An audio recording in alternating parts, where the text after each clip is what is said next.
Om Swastiastu. Halo semuanya, perkenalkan nama saya Niwayandania Febriasih, nomor absen 32 dari kelas 10 akuntansi 5. Di sini saya akan mempresentasikan tugas konektivitas antar ruang dan waktu. Di sini saya berada di Museum Blanjong. Aspek sejarah, prasasti Belanja adalah prasasti tertua di Bali yang dibuat pada tahun 914 Masehi oleh Raja Sri Kesari Warmadewa. Prasasti ini ditemukan di Sandal Kauh dan Pasar, nah menjadi bukti tertulis pertama tentang kerajaan di Bali. Prasasti Belanjong dikeluarkan oleh raja dari dinasti Warmadewa, yang merupakan raja pertama yang diketahui berkuasa di Bali. Ia memimpin ekspedisi militer ke Bali dan memungkinkan besar menjadi pendiri kerajaan di Pulau Bali. Prasasti ini unik dikarenakan ditulis dengan bahasa Sanskerta dan Bali kuno, dengan menggunakan aksara Kawi dan Pranagari atau aksara yang berasal dari India.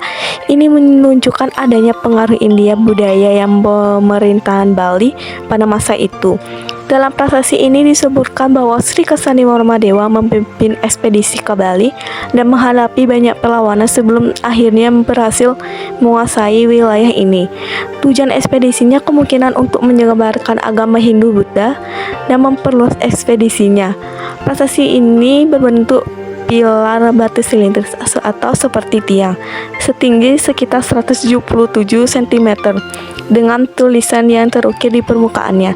Saat ini prasasti tersebut disimpan di dalam Pura Blanjong Sanur.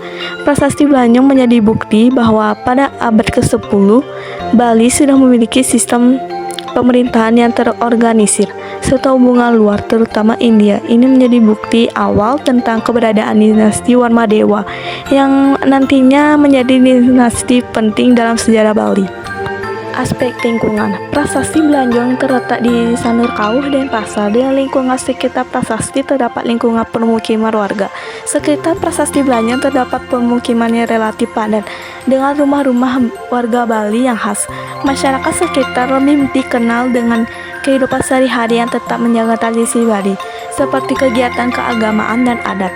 Di dekat prasasti terdapat area terbuka dan taman kecil yang sering digunakan oleh warga untuk berkumpul. Di sini pengunjung bisa santai atau belajar lebih banyak tentang Bali. Taman ini juga sering digunakan untuk kegiatan di luar keagamaan. Warga sekitar juga memiliki aktivitas sehari-hari berkaitan dengan upacara adat dan kegiatan keagamaan. Mereka sering mengadakan upacara di Pura Blanjong atau di pura-pura sekitar kawasan tersebut. Aspek pariwisata. Pertama, wisata sejarah. Prasasti Blanjong adalah salah satu situs bersejarah tertua di Bali. Prasasti ini berusia sekitar 10 abad dan merupakan bukti pertama tentang adanya kerajaan Hindu-Buddha di Bali. Prasasti ini menarik wisatawan yang tertarik dengan sejarah Bali kuno, khususnya yang berkaitan dengan kerajaan Warmadewa. Yang kedua, wisata budaya. Di sekitar kawasan prasasti Blanjong terdapat banyak acara budaya dan upacara adat yang seni diadakan oleh masyarakat setempat.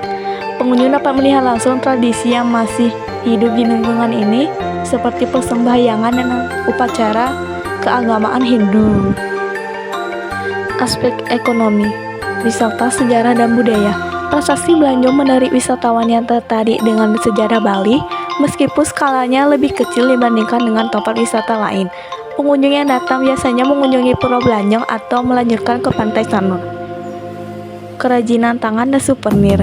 Beberapa pengrajin lokal menjual barang-barang khas Bali seperti ukiran kayu, kain batik, atau patung kecil yang berkaitan dengan sejarah Bali. Ini menjadi salah satu sumber pendapat bagi warga sekitar. Jasa pemandu wisata.